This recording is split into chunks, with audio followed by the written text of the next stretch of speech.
20 Armenian tuh kan sekitar penduduknya kan sekitar 5 juta 5 ya. jutaan ya. Out of 250 ya, kita kan sekitar 250 juta penduduk kita. Jadi sekitar berapa persen? Sekitar 2%-an lah. Iya, 2%. Nah, menariknya, interestingly, anggota dewan kita, Pak, yang directly atau indirectly related to Minang, itu 100-an, Pak. 100 out of 500.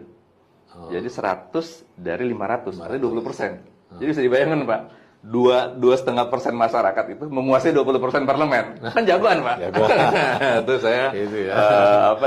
sangat mengapresiasi. Dan memang tokoh-tokoh kita kan Hatta, Syahrir, Buya, itu semua kan banyak dari ini ya. Karena politik tuh ya harus banyak bicara. Betul, mereka betul, tuh memang betul. dikenal lah orang-orang yang Betul. hebat ya. Iya, jadi kita punya orang-orang hebat dari